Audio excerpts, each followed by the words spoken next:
சிவனுக்கு உண்டான பல விஷயங்கள் கார்த்திகை மாதத்தில் நம்ம பார்ப்போம். ஒன்று, கார்த்திகை மாதத்தில் இந்த சோமவார விரதங்கள்.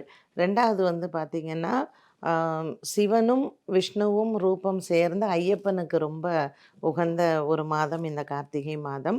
அடுத்ததாக வந்து பார்த்திங்கன்னா, கார்த்திகை மாதத்தில் பௌர்ணமி வந்து தீபம் திருநாள். ஸோ இந்த புவியீர்ப்பு சக்தியில் சூரியன் வந்து விருச்சிக ராசியில் இருக்கிற இந்த மாதத்தில் எவ்வளோக்கு எவ்வளோ நீங்கள் வந்து மெடிடேஷன் பண்ணுறீங்களோ, எவ்வளோக்கு எவ்வளோ நீங்கள் வந்து ஒரு தெய்வத்திற்கான ஒரு விரதங்கள் மேற்கொண்டு ஆன்மீகத்தில் இருக்கீங்களோ, நம்மளுடைய பிறவி பிணி தீரும் அப்படிங்கிறது தான். ஒன்று, ஆரோக்கியம் மேம்படும்.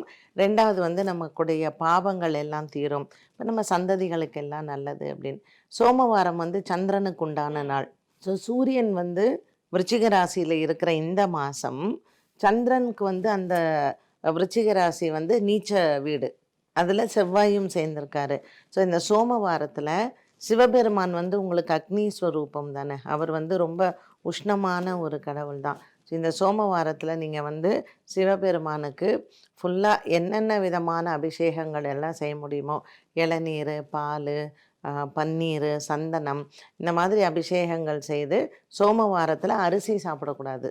அரிசி சாப்பிடாம பொழுது சாஞ்சு சந்திரன் வந்ததுக்கப்புறம் நம்ம பூஜைகள் முடித்து அரிசி உணவு சாப்பிட்றது தான் உண்மையான விரதம், சோமவார விரதம்ங்கிறது. இது சிவபெருமானுக்கும் உகந்தது. சிவபெருமான் நெற்றியிலிருந்து பொறியாக வந்த முருகப்பெருமானுக்கும் உகந்தது.